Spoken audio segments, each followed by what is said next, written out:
नमो आयर्याणं नमो वज्रायाणं नमो लोये सवशाहूणं। पंच परमेष्टि भगवान की आचार्य श्री गुरुवर कुंद कुंद महाराज की जय। आचार्य श्री गुरुवर विद्यासागर महाराज की जय। परम पूज्य निर्यापक श्रमण मुनि श्री सुधा सागर जी महाराज की जय। पूज्य महासागर जी महाराज की जय। श्रीमती निर्मला जी जैन बड़ौत गुरुवर नमोस्तु। महाराज जी, इनकी जिज्ञासा है कि आपने आज कहा कि ज्ञान जो है गेज के साथ में नहीं होना चाहिए, ज्ञान स्वतंत्र होना चाहिए, निज की ओर होना चाहिए। तो महाराज जी, हम जो जो देवगुरु शास्त्र में अपने उपयोग को ज्ञान को लगाते हैं, तो फिर वो भी हमारा वह सेकेंड डिवीजन तो है ही। पाप आदि संसार के कार्यों में लगाने की अपेक्षा ये अच्छा है, लेकिन आत्मदृष्टि से तो वह भी हमने कहा था ना कि शुभयोग 28 मूल गुण आदि पालन करना, शुभ क्रियाएं करना, ये कोई हमारा उत्कृष्ट मार्ग नहीं है, ये मध्यम मार्ग है, ये मजबूरी का मार्ग है। और एक नहीं करने की अपेक्षा, नाना मामा की अपेक्षा काना मामा ठीक है। शुद्ध उपयोग में स्थिर नहीं हो पा रहे इसलिए शुभोपयोग है। वास्तविक रूप से जो आत्मा में स्थित हो जाते हैं उनके लिए ये जो सारे शुभ क्रिया रूप गेय हैं, चाहे वो भगवान हो, चाहे गुरु हो, चाहे शास्त्र हो, उत्कृष्ट रूप का तो गेय वही है। हम गेय की तरफ न दौड़ें, हम गेय को जानने की इच्छा न करें, गेय हमारे ज्ञान में आ जाए। हम किसी को देखने की इच्छा न करें, वो खुद देखने में आ जाए। संसारिक व्यक्तियों का महाराज जी ये उपयोग बहुत मुश्किल है। देखो, सब दो चीज़ें होती हैं उपदेश में, एक साध्य का कथन और एक समर्थ का कथन। यदि हम साध्य का कथन नहीं करेंगे तो तुम जो कर रहे हो इसी को धर्म मान लोगे कि बस हम धर्मात्मा हो गए ना, हमने भगवान का दर्शन किया, सब पाप छोड़ दिए, अब मैं महाव्रती हो गया। यदि हमें ये मालूम नहीं चल पाया कि महाव्रत से आगे भी कोई कार्य है, भगवान से भी बड़ा दर्शन है आत्मदर्शन, यदि हमें पता नहीं चलेगा तो हम भगवान दर्शन को ही अंतिम मान लेंगे। जैसे 363 मत मानते, प्रभु दर्शन हो गया हमारा काम हो गया। जैन दर्शन कहता नहीं, प्रभु दर्शन तो एक मध्य की कड़ी है। इसलिए उपदेश को दो रूप में सुनना चाहिए, एक साध्य के रूप में, एक साधन के रूप में, एक शक्ति के रूप में और एक व्यक्ति के रूप में। ये एक प्राप्तव्य है और एक प्राप्त करने के योग्य है। सारा मटेरियल कुंद कुंद स्वामी ने कह दिया, उसके बाद उन्होंने कह दिया जम सक्कई चमकी रही। लेकिन जब सक्कई जब कहना पड़ेगा, जब पहले पूरा कहना तो दो, पूरा सुनाएंगे तब कहा उन्होंने कि जम सक्कई चमकी रही। इसलिए उत्कृष्ट धर्म, उत्कृष्ट जो उपदेश होता है, सबसे पहले अब पंडित आचार्य जी ने कहा कि सबसे पहले सामने वाले को मुनि का उपदेश दो। अब वो सामने वाला कहा महाराज जी आप मुनि का उपदेश दे रहे हो, मुनि की बनने की हमारी शक्ति नहीं है, तो तुम्हारी जितनी शक्ति हो उतना करो, लेकिन माल तो हमें रखना पड़ेगा ना। यही तो सबसे बड़ी भूल हो रही है। व्यक्ति उतना ही उपदेश सुनना चाहता है जितना वो कर सकता है। परिणाम ये निकलता है कि आगे बढ़ने का विकास होता ही नहीं, क्योंकि उसको मालूम है कि आगे कोई रास्ता ही नहीं, महाराज ने बताया ही नहीं। महाराज ने तो इतना ही कहा कि भगवान के दर्शन करो, षडावश्य करो, पापों को छोड़ो, शुभ में आ जाओ, असुहादि गुणवृत्ति सुहे पवित्ति जहान चारितम। कितनी बड़ी बात कही। बद समझी गुत्तियो बहुहारा, बहुहार ने न जिनेन्द्र भणियम, ऐसा कुछ कहा है। बहुहारने से कहे गए हैं। हर व्यक्ति उतनी सुनना चाहता है। महाराज जी आप तो उतना ही बताइए, बस जितना मेरे, आप उतना ही भोजन बताओ जितना मैं खा सकूं। अरे भाई थोड़ा सा देख तो ले भोजन कितने होते हैं। यदि हमें इतनी मार्ग बताया जाए जितना मैं कर सकता हूं, तो हम कभी विकास नहीं करेंगे, हमारा मन में कभी भाव नहीं आएगा। हम तो इसी को अंतिम मान के बैठ जाएंगे कि मैंने सब कुछ कर लिया, भगवान का दर्शन करके आ गया ना। ऐसे लोगों के लिए कहा गया है मुनिव्रत धार अनंत वार ग्रेवे को उपजायो, क्योंकि उन्होंने हमेशा यही सुना है 28 मूल गुण निर्देश पारो, सामायिक समय से करो, प्रतिक्रमण समय से करो, पूजा समय से करो, भक्ति समय से करो, देख के चलो, भाषा समिति से बोलो, बस इतना ही सुन रखा है, क्योंकि है आगम का उपदेश। इसलिए बस अपने आप में सामायिक किया, बस हो गई ना सामायिक हमारी। अब उसके बाद क्या करना, गड़बड़ नहीं करो महाराज, अब हम फ्री हैं। आपने कहा था सामायिक समय से करो, हमने सामायिक समय से कर ली। अब उसके बाद थोड़ी कहा था क्या करना, उसके बाद तो चाहे हम सोवें, चाहे गावें, चाहे गप्पे करें, चाहे टीवी देखें, चाहे कुछ भी करें, आपकी सामायिक हो गई कि नहीं हो गई, आपका प्रतिक्रमण हो गया। ये इतनी बड़ी अज्ञानता भरी है। ऐसे ही मुनि, ऐसे ही विचारधारा वाले मुनि अनंत बार मुनि बन जाते हैं, लेकिन उनका कल्याण नहीं होता, क्योंकि उनकी धारणा बन गई आवश्यक समय पे करना है बस। और बिल्कुल उसमें कहीं दोष नहीं लगाएंगे, बिल्कुल आराम से 48 मिनट 1-2 घंटे बैठ करके ध्यान कर लेंगे, प्रतिक्रमण समय पे करेंगे, आहार चर्या में कोई दोष नहीं लगाएंगे, ईर्ष्या समिति चलेंगे, भाषा समिति चलेंगे, 28 मूल गुणों में कहीं दोष नहीं लगाते। और बस उसके आगे कुछ नहीं करना। अब उसके आगे क्या करना, आपको सामायिक हमने समय से करके दिखा दी। अब सामायिक के बाद मैं क्या कर रहा हूं, तुम्हें इससे क्या लेना देना। प्रतिक्रमण करने के बाद हम फ्री हैं। तो ये जो धारणा है ये गलत है।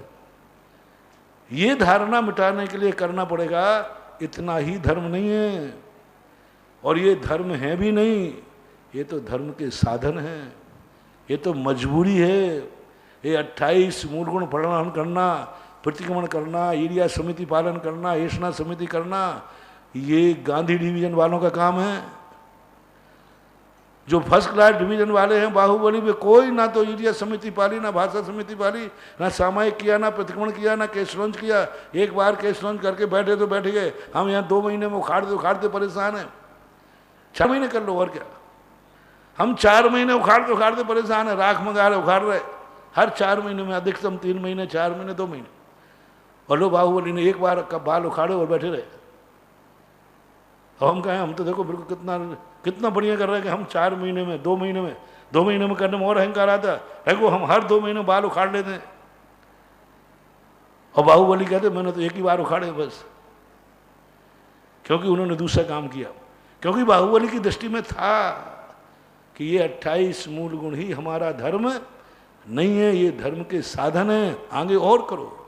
इसलिए सब लोगों से मैं कहता हूँ, गृहस्थ से कहता हूँ, जितना कर सको उतना करो, लेकिन नहीं कर सकते हो तो उसको जानो, पहचानो, सुनो, समझने का प्रयास करो कि तुम अभी कितने पीछे हो, अभी तुम्हें कितना और जाना है। वेदचंद जैन, पत्रकार, पेंड्रा रोड, छत्तीसगढ़। गुरुवर नमोस्तु। महाराज जी, इनकी जिज्ञासा है कि आज आपने प्रवचनों में 3 प्रकार की दृष्टि कही, शुद्ध दृष्टि, वक्र दृष्टि और गृध्र दृष्टि। तो महाराज जी, हम संसारी प्राणियों का जो अवलोकन होता है बार बार प्रत्येक वस्तु और व्यक्ति से दिन भर में होता रहता है, तो हम लोगों की दृष्टि में उनके प्रति कोई राग द्वेष से कोई मलिनता नहीं है, तो क्या हम लोग की दृष्टि वक्र दृष्टि और गृध्र दृष्टि कहलाएगी क्या? पक्का है दृष्टि। किसी भी वस्तु के लिए हम बार बार देखते हैं, संसारिक वस्तुओं के लिए, तो हमारी गृद्धता का प्रतीक है। क्योंकि सामान जिससे हमें कोई मतलब नहीं है, जिससे हमें राग भाव नहीं है, द्वेष भाव नहीं है, हम यूँ मद्देनजर करके देख के चले जाते हैं। लेकिन जिससे राग द्वेष होता है उसको हम बार बार देखने का प्रयास करते हैं। सब में लगाना नहीं, यही हमारे संघ में अभी जो प्रश्न आया था ना, हमारे संघ में एक महाराज थे, वो बिल्कुल समय से सामायिक कर लेते, सबसे पहले कर लेते, आचार्य से पहले, सबसे पहले बिल्कुल ठीक समय पर, दिन अस्त होने के पहले वे 24 मिनट पहले बराबर सामायिक में बैठते थे, और 24 घंटे 48 मिनट पूरी सामायिक बिल्कुल बढ़िया करते थे। और 48 मिनट की सामायिक करने के बाद जो गप्पे करते थे, जो फिर पंचायत लगती थी संघ की, जो श्रावक की, पर हम लोग सामायिक में बैठते थे आचार्य, और उनकी गप्पे चलती थी। अब आचार्य सामायिक बैठ रहे, अब हम लोग सब सामायिक बैठ रहे, और वहाँ गप्पे लगना चालू हो गए। सामायिक तो समय से कर ली। अब आचार्य श्री ने कहा कि ये श्रावक लोग इतने समय कहाँ जा रहे हैं, अब तो सब सामायिक बैठ गए। 2-3 दिन के बाद पूछे कि वे श्रावक लोग कहाँ आते हैं अंदर यहाँ कमरों में, तब पता चला कि वो एक महाराज के पास, तो उनसे पूछा क्यों तुम सामायिक करते हो कि नहीं? नहीं महाराज सामायिक तो मैं कर चुका, आपकी सामायिक 24 मिनट पहले बैठता हूँ 24 बाद में, अब उसके बाद तो हम कुछ भी करें। तब आचार्य श्री ने कहा थोड़ा लेट बैठो लेकिन उसके बाद फिर उठो मत। बहुत बड़ी घटना थी ये। आचार्य ने कहा लेट बैठो लेकिन उसके बाद मौन रहो। सामायिक के बाद फिर तुम जो बोल रहे हो सामायिक कर करके, ये ठीक नहीं। अब तो तुम तो फ्री हो गए सामायिक करके, थोड़ा लेट बैठो लेकिन सामायिक के बाद फिर बैठो, तो फिर मौन ही बैठे रहना। फिर यदि तुम सामायिक के बाद बोले तो फिर से प्रतिक्रमण करो। फिर आचार्य ने कहा कि यदि यही तुम्हारी परिणति है तो अब तुमने सामायिक कर ली, अब यदि तुम बोले तो अब फिर से तुम प्रतिक्रमण करो, फिर प्रतिक्रमण करना। नहीं प्रतिक्रमण तो हम सामायिक के पहले कर लिया, तो फिर सामायिक के पहले प्रतिक्रमण कर लिया, अब जो सामायिक के बाद बोलोगे किस में निपटाओगे, अभी तो रात तो हुई नहीं है। तब उन्होंने कहा कि नहीं सामायिक करने के बाद आप लोग बोलोगे नहीं, सामायिक में बैठ गए यानी अब सुबह तक का तुम्हारा मौन हो गया। इसलिए कई लोग समय समय की अपनी दलील दे करके और अपने आप को करके और बाद में उससे डबल पाप कर लेते। वो सामायिक में जितना पुण्य नहीं कमाया उससे ज़्यादा बाद में जाकर के पाप कमा लेते हैं। ऐसा रंजना विनोद जैन बिलासपुर कोयला वाले, गुरुवर नमोस्तु। महाराज जी इनकी जिज्ञासा है कि गिरधर परमेष्ठी आहार क्यों नहीं करते, क्योंकि भगवान की जो दिव्य ध्वनि खिरती है वह दिन भर तो खिरती नहीं है, टाइम टाइम पे खिरती है, तो महाराज जी उसके बाद वो आहार पे जा तो सकते हैं? भगवान की ध्वनि का खिरने का कोई समय निश्चित होता ही नहीं, ये तो वैलिड है। अनवैलिड कब खिर जाए, कोई चक्रवर्ती आ जाए, ये अपन लोग कहते हैं, लेकिन उनका एक नियोग है, उनके लिए क्यों जाना।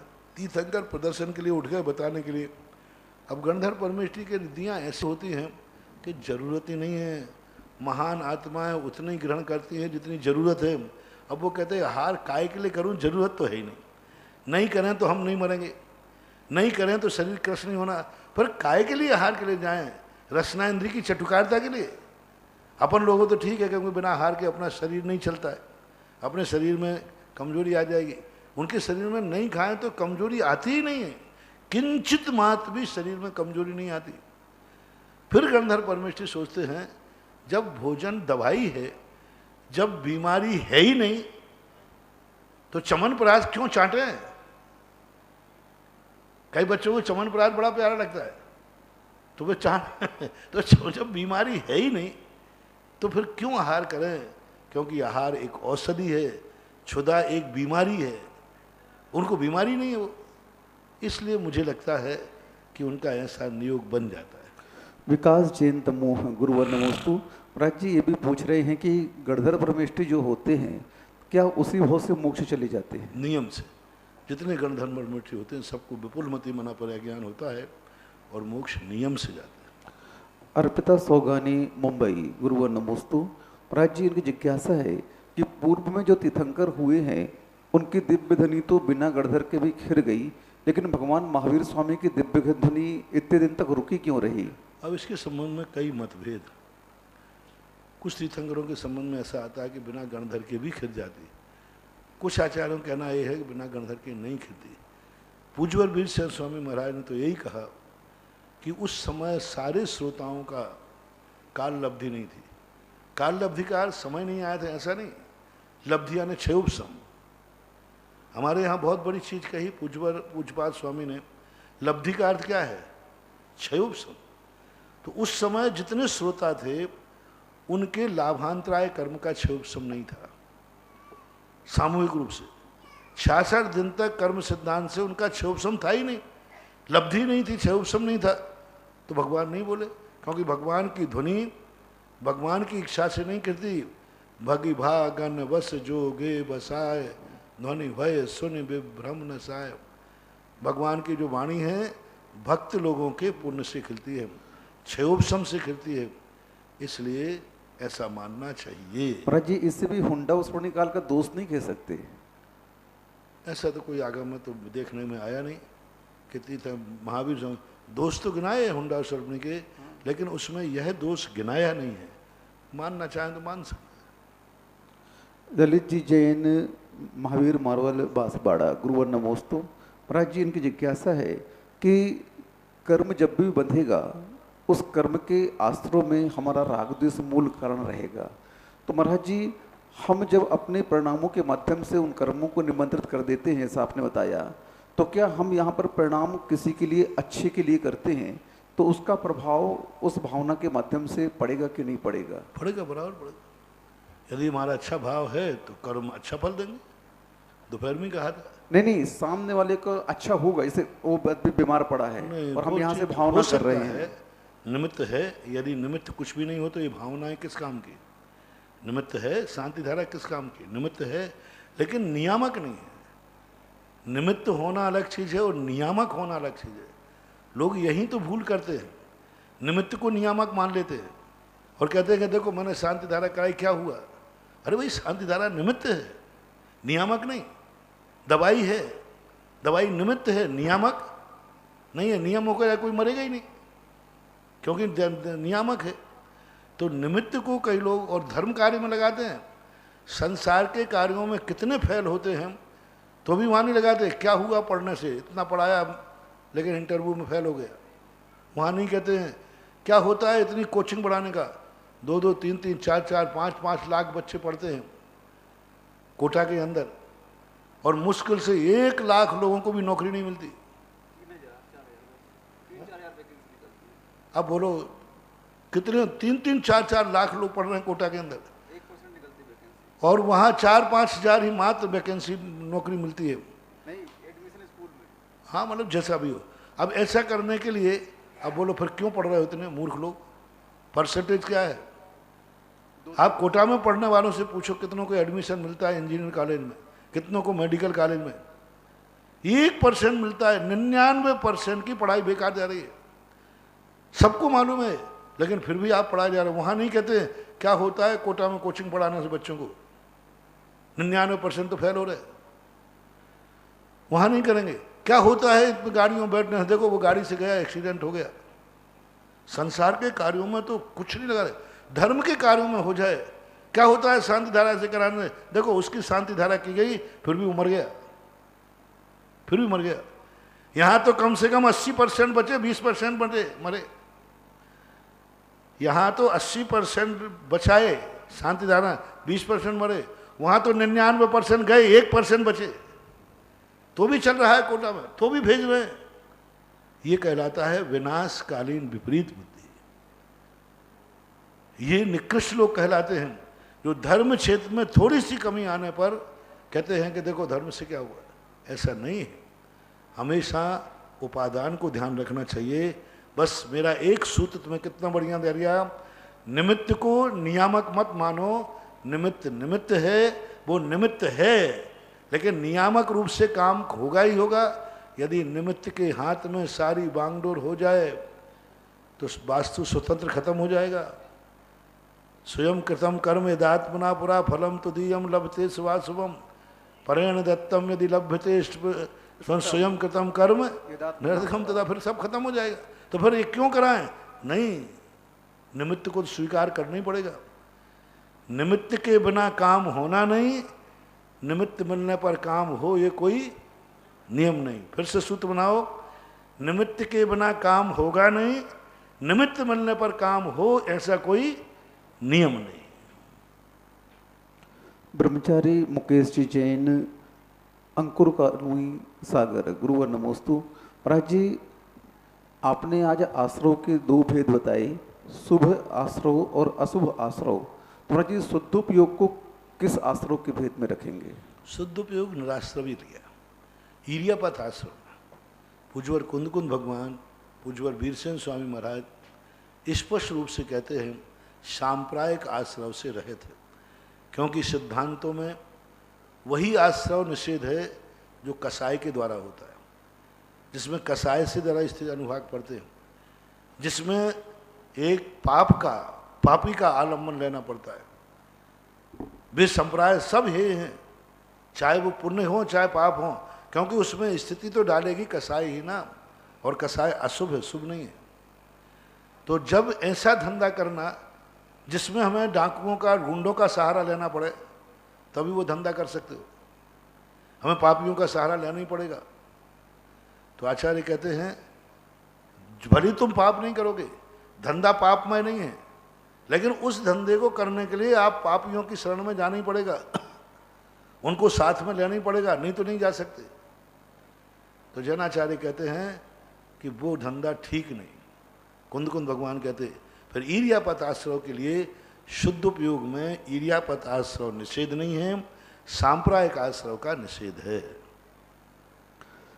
तरुणो रजनी जी काला, मुंबई। गुरुवर नमोस्तु। महाराज जी, आपने जो कह दिया कि पुण्य भी पाप के माध्यम से आता है, इससे बिल्कुल समझ में नहीं आया। तो महाराज जी, पुण्य पाप का आश्रय कैसे करवा सकता है?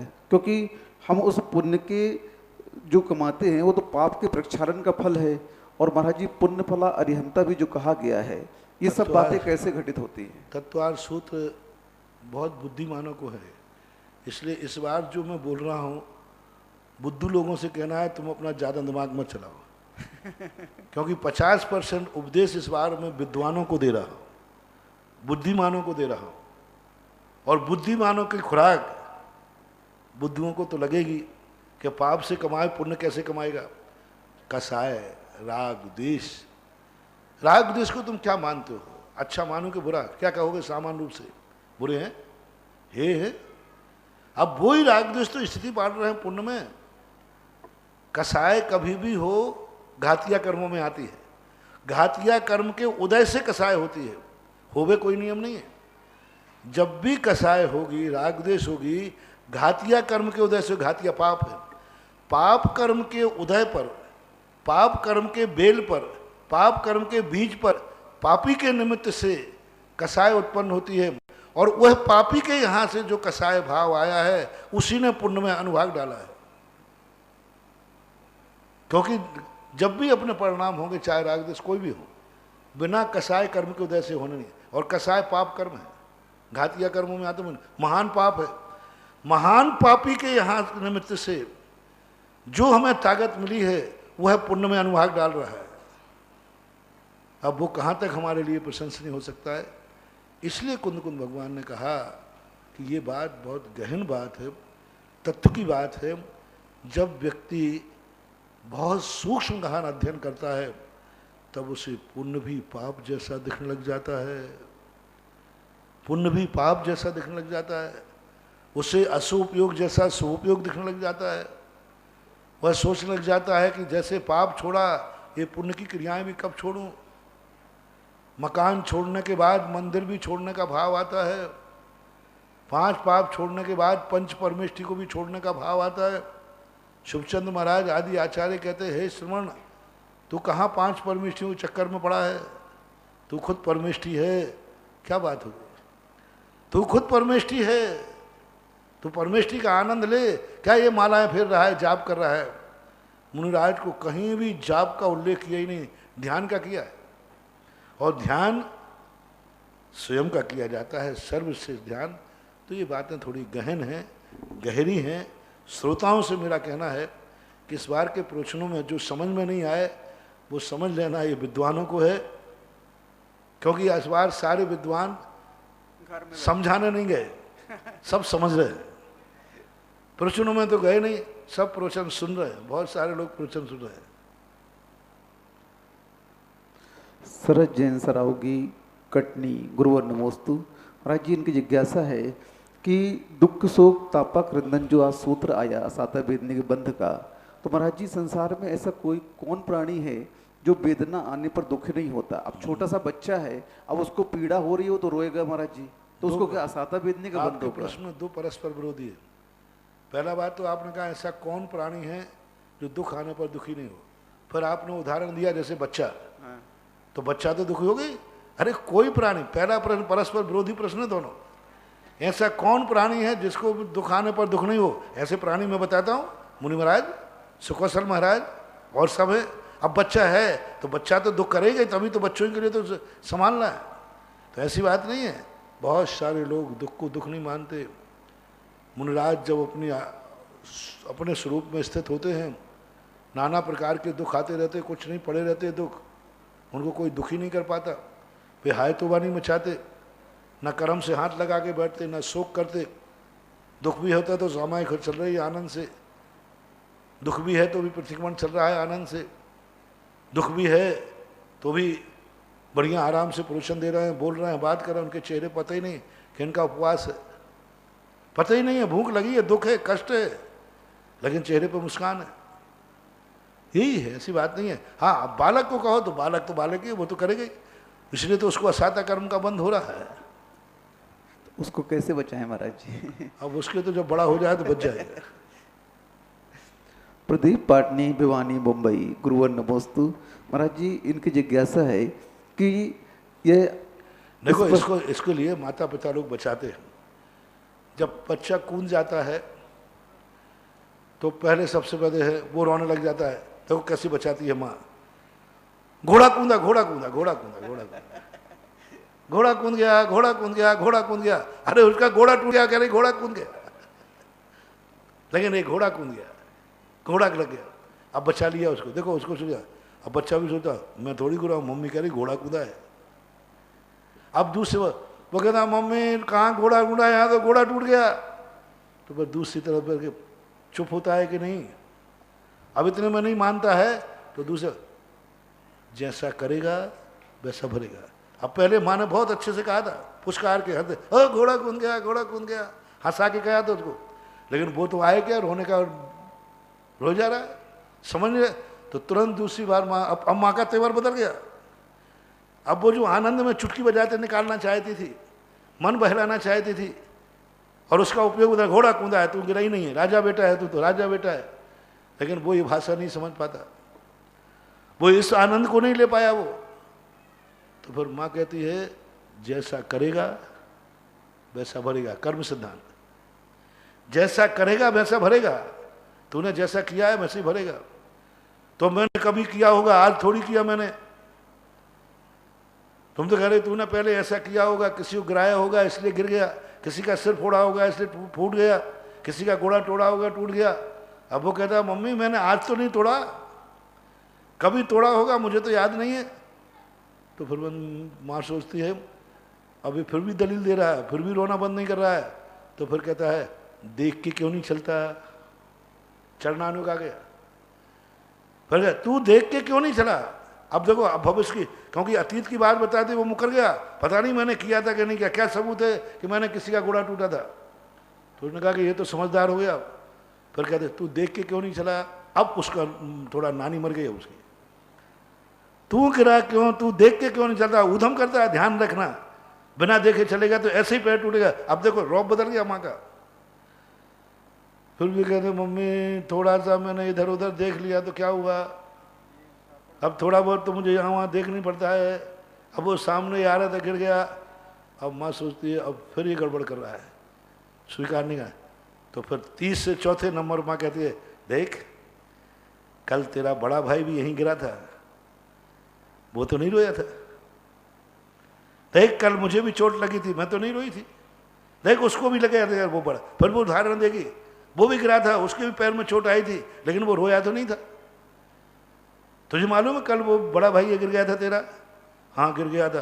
खून आ गया था, हाँ आया था, पर वो रोया तो नहीं था, हाँ नहीं रोया था। अब ये 4 अनुयोग हैं। ये 4 अनुयोग हमारी माता, ये जिनवानी माँ है जो हमारी माँ 4 अनुयोगों में है। तुम्हारी मम्मी भी ये 4 ही बातें अपनाती है। हम जिनवानी माँ के बच्चे हैं तो हमारी 4 माँ हैं, द्रव्यानुयोग, कर्णानुयोग, चरणानुयोग, द्रव्यानुयोग। तुम्हारी माँ भी इन 4 अनुयोग का अवलंबन लेती है। लेकिन आज जो मिथ्या दृष्टि होते हैं, जबरदस्त बच्चे होते हैं, वो फिर बहुत आगे के होते हैं। वो तुरंत कह देते हैं मम्मी वो बड़े थे मैं छोटा हूँ, वो बड़े थे मैं छोटा हूँ। और कई बदमाश तो इतने ज़्यादा होते हैं। एक बार एक व्यक्ति का पैर टूट गया तो बहुत जोर से रो रहे थे, तकलीफ हो रही थी। बेटा स्कूल जा, पापा क्या हो गया, बोले बेटा पैर पे से स्कूटर निकल गया, बहुत तकलीफ हो रही है, बहुत तकलीफ हो रही है। पापा आप पापा होकर के रो रहे हो। एक स्कूटर निकल गया तो रो रहे हो। मैं तो कल छत पे बैठा था, मेरे ऊपर से तो प्लेन निकल गया था, मैं तो नहीं रोया। जय हो। मेरे ऊपर से तो प्लेन निकला था, आपके ऊपर से स्कूटर निकल गया तो रो रहे हैं।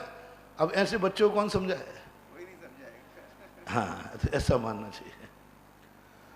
प्रदीप पाटनी, भिमानी, मुंबई। गुरुवर नमोस्तु। महाराज जी, इनकी जिज्ञासा है, शास्त्रों में स्पष्ट दिखता है कि चक्रवर्ती जितना वैभव परिग्रह रखता है, तो महाराज जी इतना परिग्रही होकर के, क्योंकि सबसे ज्यादा परिग्रही अगर कोई है तो चक्रवर्ती है महाराज जी, तो वह किस गति का बंद करता होगा? इतने वो रखता नहीं है, उसको मिलता है, रखता नहीं है वो कहीं से इच्छा नहीं। आज सुबह भी मैंने कहा था, अभी दोपहर में परिग्रह में कहा था, वैवारम परिग्रह तुम, हम जोड़ने में लगे हैं, उनको मिलता है, पुण्य का फल है वो। उनके मन में कितनी विचित्र बातें आती हैं कि वो जल से भिन्न कमल है। परम पूज्य आचार्य गुरुदेव श्री विद्यासागर जी महाराज के परम आज्ञानुवर्ती शिष्य निर्यापक श्रवण मुनि पुंगव श्री सदासागर जी महाराज के मुखारविंद से देश विदेश में अपने घरों पर टीवी के समक्ष विराजित जिनवाणी चैनल या स्वधा कला चैनल के माध्यम से ऑनलाइन जिज्ञासा समाधान में अपनी अपनी जिज्ञासाओं का समाधान पा रहे उन सभी भक्तों की ओर से गुरुवर के चरणों में त्रैबार नमोस्तु नमोस्तु नमोस्तु। इस क्षेत्र पर बनने वाले सहसकुट जिनालय के लिए एक प्रतिमा, और जो महाराज श्री आपके परम भक्त हैं, दूदू के रहने वाले हैं, और कल जैसे ही उन्होंने आपका प्रवचन सुना, दान की ओर प्रेरित हुए और उन्होंने सहसकुट जिनालय में एक प्रतिमा दी। पदमचंद जी, प्रकाश चंद, नरेश कुमार, जीतेश, राजकुमार, अमित, शौगानी परिवार, हरसौली वाले, दूदू, जयपुर। इस क्षेत्र पर बड़े बाबा की बेदी के लिए स्वर्णकारी हेतु 11,111 की राशि डॉक्टर चंदसेन, मंजूषा, विकास, रूपसी, मनोज्ञा, रेलवी, समस्त परिवार, जैसी नगर। स्वर्णदान के लिए 51 रुपये की राशि मोतीलाल गुणमाला जैन, जमडोली वाले, अलवर। 51 रुपये की राशि आदिश कुमार, ऋतु पारस जैन, मोदी नगर, गाजियाबाद। और इस क्षेत्र पर होने वाले वृक्षारोपण के लिए 51 की रुपये राशि में श्रीमान मोतीलाल जी गुणमाला जैन, जमडोली वाले, अलवर। दूसरा नाम ऋतु पारस समता जैन, मोदी नगर, गाजियाबाद। तीसरा नाम कमल कुमकुम जैन, टूंडला। ये सभी महानुभावों के पुण्य की अनुमोदना। जल्दी जल्दी जल्दी। महाराज श्री, बहुत सारे लोगों की भावना कि हर साल शिविर में हम आते थे और हमें शांति धारा कराने का मौका मिलता था, लेकिन इस बार शुरू से ही 1,11,000 रुपए की राशि बोल दी तो हम लोग सब वंचित रह गए। तो ऐसी स्थिति में उन भक्तों को कैसे जोड़ा जाए और उन लोगों की भावना में शांति धारा करनी है? आप स्पष्टीकरण नहीं दे पाए इनको। शिविर में जो बोली होती थी वो तो एक दिन की 1,11,000 होती जी। ये इन्होंने 10 दिन की है। प्रतिदिन की बोली ज्यादा नहीं है, प्रतिदिन की तो कितनी है? प्रतिदिन की भी लाख हो जाती थी उस समय। नहीं, यहाँ अभी प्रतिदिन तो 11,000 में ही हाँ, तो ऐसी नहीं है। वो तो 10 दिन जो रेगुलर कराए उनके लिए 1,11,000 की है, 10 दिन की। लेकिन जो एक दिन कराए उनके लिए ऐसी राशि शायद कमेटी ने नहीं रखी। कमेटी ने प्रतिदिन अपने एक दिन की कराओ ना 11,000 में, इससे सस्ता और क्या चाहिए? बंधु, ये अल्प समय मिला है, आप 11,000 में भी अगर आप नाम भेजेंगे तो आपके परिवार की ओर से शांति धारा होगी। लेकिन नाम की संख्या ध्यान रखना, 2 नाम, ये बात ध्यान रखिए। सबसे पहले मेरा कहना है, आप जिसके ना बीमारी के नाम से कराते हैं उसका नाम दो। आप जितने नाम लिखाओगे फल उतना ही बढ़ जाएगा। मान लीजिए आपके घर में एक बीमार है और आप उसी को ठीक करना चाहते, आप उसी का नाम दीजिए, शेष नाम मत दीजिए। अन्यथा जितना नाम आपने, जितना राशि दी, जो भावना की, वो आपने 10 नाम लिखा दिए तो वो 10 में बढ़ जाएगा, उसको 1/10वां भाग मिलेगा। और 10 के नाम लिखा, मतलब एक कोई नाम आपने लिखाया है तो 100 नंबर उसी को मिलेंगे, वो जल्दी ठीक होगा। जय हो। क्योंकि आप एक को बीमार है उसके बदले सबके नाम लिख दो। यानी जैसे एक मरीज को दवाई आई हो और पूरा घर वाला खा लेवे तो बांट के, दवाई आई एक गोली और पूरे घर वालों ने कहा नहीं अपन तो सब बांट के खाएंगे, तो एक गोली को आप टुकड़े टुकड़े टुकड़े करके पूरे 10 लोगों ने खा ली, तो अब मरीज को जो 10वां हिस्सा मिला उसको, तो उस पर 10वें हिस्सा की बीमारी ढूंढोगी। इसलिए आप जिस पर्पज से कराते हैं उसका नाम मुख्य रूप से दें और उसी को हाईलाइट करें, दूसरे नाम ना दें तो अच्छा है। हाँ, कोई दूसरे को भी परेशानी है तो उसके साथ उसको भी जोड़ दो। लेकिन जो अभी स्वस्थ हैं, ठीक हैं, सब कुछ सही है, तो उसके लिए भी शांति धारा करा सकते हो, लेकिन बीमारी वाले व्यक्ति के साथ नहीं। पर उसकी धारा स्वस्थ की अलग से कराओ, खुशी की शांति धारा। तो बंधु 500 mg की टेबलेट को आप 10 जगह बांटने की कोशिश न करें, पेशेंट तक जाने दें ताकि बहुत जल्दी आराम मिलेगा, इस बात का ध्यान रखेंगे। प्रथम जिज्ञासा है मेरे परम उपकारी मुनिवर के चरणों में कोटि सा नमोस्तु। अहमदाबाद से सुमत चंद जी जैन समस्त परिवार। महाराज श्री महाव्रत धारण करके मनुष्य अनंतों बार कृपकों में उत्पन्न हुआ, किंतु उसे आत्मानुभूति या सम्यक ज्ञान नहीं हुआ। ऐसी स्थिति कैसे बन सकती है, समाधान करें। क्यों नहीं बनती?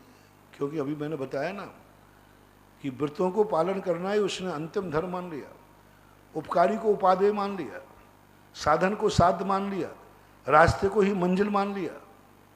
ऐसी भूलें बहुत बार कर लेते, व्यवहाराभासी इसी को खोलते। मुनि बन गए, 28 गुण पालन कर लिया।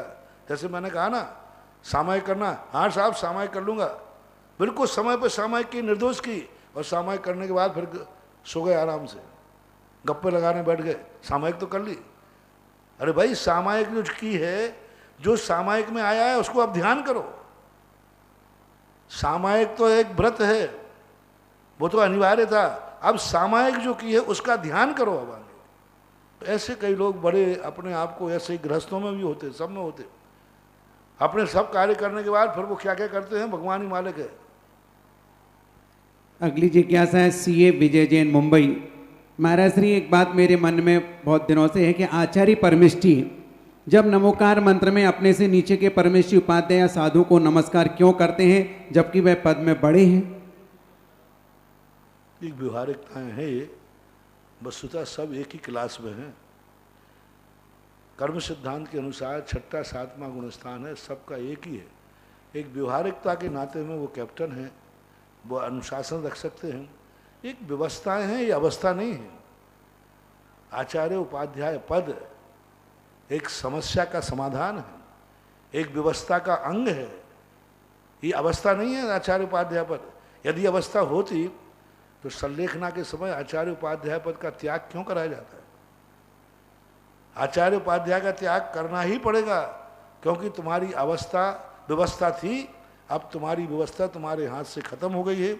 अब तुम संलेखना ले रहे हो तो व्यवस्था छोड़ो, अवस्था में आओ। मुनि पद अवस्था है, बाकी सब व्यवस्था है। जय हो। राजकुमार जैन शास्त्री नेहानगर, गुरुवर के चरणों में नमोस्तु। महाराज श्री तत्वार सूत्र की सार गर्भित वाचना आपकी हो रही है, बड़ा आनंद आ रहा है। मेरी शंका है कि सिद्ध भगवान सिद्ध शिला पर विराजमान होते हैं कि तनु बात वलय के उपरिम भाग में विराजमान होते हैं? सिद्ध शिला के ऊपर कोई भगवान नहीं रहते। जो अंत में तनुवाद वलय बनता है, ऐसा जो बात अंतिम बात वलय, उस अंतिम बात वलय में जा करके वो उनके सिर टकरा जाते हैं। बिल्कुल अंतिम, अपना सिर मान लीजिए, बिल्कुल इस सिर के बाद किसी भी प्रकार का लोक नहीं है। लोकाकाश बिल्कुल खत्म हो गया। अंतिम आकाश का प्रदेश, अंतिम धर्माकाश का प्रवेश, धर्म ध्रुव का प्रदेश, अंतिम अधर्म ध्रुव का प्रदेश, वहाँ पर आत्मा का भी अंतिम प्रदेश लगता है। सिद्ध शिला से काफ़ी ऊंचे जाकर के फिर जाकर के उसका नाप दिया है कि सिद्ध शिला से इतने ऊपर जाकर रहते। सिद्ध शिला तो खाली है, उस पर कोई सिद्ध भगवान नहीं रहते। लेकिन हाँ, जहाँ पर सिद्ध शिला है भगवान उससे बाहर भी नहीं है, लेकिन उसके आधार नहीं, उस पर टिके हुए नहीं है। जैसे समोषण में नीचे कमल होता है, सिंहासन होता है, लेकिन वो सिंहासन को टच नहीं होता। अगली जिज्ञासा रिकॉर्डिंग के माध्यम से। मेरे कल्पवृक्ष समान चिंतामणि उपकारी इष्ट गुरुवर को मेरा और मेरे परिवार की तरफ से त्रिकाल नमोस्तु नमोस्तु नमोस्तु। मैं मनीष ठोलिया बेंगलोर से। गुरुवर, आपके सानिध्य में हमारे 10 लक्षण पर्व बड़े ही उत्साह और आनंद से मनाए जा रहे हैं, और आज हमने सुगंध दशमी का पर्व भी आपके सानिध्य में बड़े उत्साह से मनाया। आपके हम बहुत उपकारी हैं। गुरुवर, मेरी एक जिज्ञासा है, क्या हमें इसी तरह अनंत चतुर्दशी और क्षमावाणी पर्व का पर्व भी आपके सानिध्य में और कलशाभिषेक देखने का मौका मिलेगा? कृपया जिज्ञासा का समाधान करिए। अनंत चौदश को क्या होता है, क्या विशेषता है? अनंत सुगंध दशमी का तो बढ़ गया, सुगंध दशमी है। अब अनंत चौदश के दिन क्या है? वार्षिक अभिषेक होता है, वो कमेटी की तरफ से यहाँ दिखाया जा सकता है। दोपहर में ये व्यवस्था बनाई जा सकती है, कमेटी विचार करे इस पर, क्योंकि हर मंदिरों में वार्षिक अभिषेक होता था और जलसाभिषेक होता था। जल लाते थे बराबर गाजी वादे के साथ, और वार्षिक अभिषेक होता था और हर मंदिर में होता था। इस बार अपन यदि कमेटी की अनुमति हो जाएगी तो वार्षिक अभिषेक समाज का नहीं, भारतवर्षीय वार्षिक अभिषेक करेंगे। जय हो। कर सकते हैं, देखते हैं व्यवस्था। अगली एक ऐसा जिज्ञासा समय सुबह का अभिषेक का अलग है, वार्षिक अभिषेक का दोपहर में, मध्याह्न में। दोपहर में जो 14 का अभिषेक होता है। अब आपने प्रश्न किया है तो कमेटी विचार करके एक आध दिन में कार्यक्रम बता देगी। कल आपको बता दिया जाएगा। आप जुड़ना चाहें तो उससे भी जुड़ सकते हैं। अगली जिज्ञासा पुनः रिकॉर्डिंग के माध्यम से। मेरे इष्ट गुरुदेव जी के पावन चरणों में सुरेंद्र जैन परिवार सहारनपुर का कोटिस नमोस्तु। हे गुरुदेव जी, मेरी जिज्ञासा यह है कि समो शरण में तीर्थंकर भगवान की देशना ओंकार रूप को सभी प्राणी अपनी अपनी भाषा में समझते हैं, तो फिर समो शरण में गंधर्व प्रभु का होना क्यों महत्व है? और इसी के साथ यदि गंधर्व प्रभु का होना आवश्यक है तो सामान्य केवली भगवंतों के लिए ये क्यों आवश्यक नहीं है? नमोस्तु गुरुदेव, नमोस्तु, नमोस्तु गुरुदेव। जो श्रोता होते हैं वे स्वार्थी होते हैं, वे अपने मतलब की बात सुनते हैं, दूसरे से उनको कोई लेना देना नहीं, और अपने मतलब की में भी अपने मतलब की बात अर्थ निकालते हैं। तो गंधर्व परमेष्ठी वो टिप प्रकार हैं, वो उसको भी गर्वित करते हैं जो तुम्हें सुनना नहीं चाहते, जो तुमने सुना नहीं, लेकिन वो ज्ञान में है तो वो टेप रिकॉर्ड का काम करते हैं। श्रोता कहते नहीं भगवान ने ऐसा कहा था, तो गंधर्व परमेष्ठी प्रमाण है। आप फिर से जैसे अपन कहते हैं ना महाराज ने ऐसा कहा था, तुम कहते लो यूट्यूब पे जाके देख लो, सुन लीजिए आप क्या कहा था। तो गंधर्व परमेष्ठी यूट्यूब है, गंधर्व परमेष्ठी टेप रिकॉर्ड है, गंधर्व परमेष्ठी वो रिकॉर्ड है कि जब कभी कोई विवाद हो जाए तो गंधर्व परमेष्ठी का टेप गवाह देता है कि नहीं भगवान ने ये कहा था। दूसरी बात, श्रोता बहुत छोटा सुनता है, उसका क्षयोपम बहुत छोटा होता है। जितना भगवान कहते हैं सबको कुछ भी समझ में नहीं आता, मात्र अपने स्वार्थ की बात समझ में आती है। लेकिन गंधर्व परमेष्ठियों के लिए भगवान का बहुत सारा व्रत, उनसे ज़्यादा कोई सुन ही नहीं पाता। प्रवचन में आप देख लो, जितना प्रवचन दिया जाता है, मास्टर स्कूल में सब पढ़ाते हैं, तो क्या सभी विद्यार्थी एक समान ग्रहण कर लेते हैं? नहीं करते, एक पूरा का पूरा ग्रहण कर देते। गंधर्व परमेष्ठी वो है, बहुत बड़ी ताकत है। सामान्य केवलियों की जहाँ तक बात रही, वो भगवान के एक स्वरूप में वैभव में आता है, तीर्थंकर के आ जाते हैं, उनका कोई कुछ भी नहीं, आकर के आ भी जाते हैं, चले भी जाते हैं, उनके रहने और नहीं रहने से कोई भी मतलब नहीं। वो तो सर्वज्ञ हैं, अपने आत्मा में लीन हैं, ना वे भगवान की वाणी सुनते हैं, ना भगवान की वाणी को समझते हैं, समोषण में हैं। तो ये तीर्थंकर प्रकृति का पुण्य है कि भगवान के वाणी समोषण में भगवान भी बैठे हैं। अगली जिज्ञासा है आपके परम भक्त वालचंद जी ठोला गुलाब जामुन का नमोस्तु। महाराज जी इन्होंने 4 पंक्ति लिख के भेजी, लेकिन उनको नहीं बोल रहा हूँ मैं, उनकी जिज्ञासा बोलता हूँ। महाराज जी मेरी जिज्ञासा है कि हे गुरुवर, मनुष्य जीवन की कीमत क्या है और इसको हमें कैसे जानना चाहिए? अपनी अपनी कीमत है, आपकी अपनी कीमत है, हमारी दृष्टि से तो अनमोल है, कोई कीमत ही नहीं उसकी, अनमोल है। और नहीं पूछे तो अज्ञानियों के लिए तो कोई कीमत ही नहीं होती। कीमत का मूल्यांकन उसकी उपयोगिता पर है। तुम अपनी मनुष्य की जिंदगी का कितना उपयोग कर पा रहे हो और तुम अपनी जिंदगी से खुद कितने खुश हो। जब व्यक्ति स्वयं की जीवन जिंदगी से खुश होता है तो वह वस्तु अनमोल हो जाती है। फिर व्यक्ति देता नहीं, आप लाख उपाय करो, व्यक्ति को आनंद आना चाहिए। एक बार एक पत्थर पे आचार्य जी बैठे, उस होटल वाले से लोगों ने कहा कि भाई तू 5 लाख रुपए ले, बोले तुम 5 करोड़ दो तो नहीं दूंगा। अब बोलो उससे पैसा कमा सकता था, 5 लाख रुपए मिल रहे थे, और बढ़ा के मांग देता और ले ले तो पैसे कमा सकता था। लेकिन उसने कहा कि चट्टान की कोई कीमत नहीं है, मैं 5 करोड़ में भी नहीं दूंगा। तो इसी प्रकार अपने जीवन की मनुष्य महत्व समझ में आ जाए तो हर वस्तु अनमोल हो जाती है। जीवन का एक एक समय अनमोल है। कुंद भगवान ने तो यहाँ तक कह दिया कि तुझे एकत्व भक्त का एक समय भी मिल जाए तो सुंदरो सबो लोए, 3 लोक में उससे अच्छा समय नहीं है। तो ये आपके उपयोगिता के ऊपर आधार है। इस शिला का प्रत्यक्ष गवाह महाराज श्री मैं हूँ। स्वयं आचार्य के साथ बिहार कर रहा था और एक झोपड़ी में शिला रखी थी, दुकान पर रखा था इस कुर्सी, और जैसे ही गर्मी में आचार्य को बैठना था तो रोड गर्म था तो हमने उठा के रख दिया और बाद में बोली की बात आ गई। तो ये दृश्य उस समय अनूठा था कि गुरु के चरण उस कुटिया में पड़ गए। वो ऐसा मान के उसको पूछता है आज भी शिला को। अगली जिज्ञासा पुनः रिकॉर्डिंग के माध्यम से। अजमेर से मुकेश गंगवाल। महर्षि राज के चरणों में त्रिवार नमोस्तु। गुरुवर, आपके आशीर्वाद से इस समय देश विदेश के हर जैनी के घर ने एक मंदिर जैसा रूप ले रखा है, जिसका सारा श्रेय गुरुवर आपको ही जाता है। हर आदमी एक ही बात बोलता है, मैं तो महाराज जी के साथ पूजा करा। हर घर से एक ही आवाज़ आती है, सुधा सागर जी की जय हो, सुधा सागर जी की जय हो। मन बड़ा प्रसन्न होता है गुरुवर। आज धूप दशमी के पावन धूप से हर जैनी का घर पावन और पवित्र हो रहा था, जिसकी हजारों फोटो वायरल हो रही थी। गुरुवर, मेरी ये कामना है आप कुछ ऐसा संदेश दें कि ये 10 दिन ही नहीं अपितु 365 दिन हर जैनी मंदिर तो जाए पर उसका घर पावन और पवित्र बना रहे। गुरुवर, आपके भक्तों को तो ये सब बात पता है, लेकिन गुरुवर अभी जो 4 से 5 महीने में 25 से 30% जो नए लोग जुड़े हैं, जिनको अब सच्चे गुरु का सानिध्य मिला है, गुरुवर इस समय आपकी रेटिंग इतनी बढ़ गई है कि नापने के सारे पैमाने फेल हो गए हैं, वह वापस से भटक न जाए गुरुवर। इसलिए आप कुछ ऐसा संदेश दें कि हमें अपना घर पावन और पवित्र रखने से जितना पुण्य और लाभ मिलता है, गुरुवर कुछ ऐसा संदेश दें। जब तुम मंदिर जाने लग जाओगे ना, तो फिर तुम्हारे से ही घर पावन हो जाएगा, फिर मुझे पावन करने की जरूरत नहीं पड़ेगी।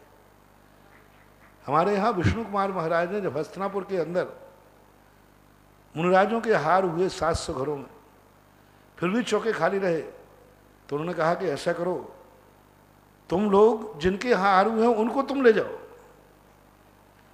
पहले सम्मेद शिखर की यात्रा करके लोग लौटते थे तो उनको गाजे बाजे के साथ गांव के बाहर लेने जाते थे, सब उनके पैर छूते थे।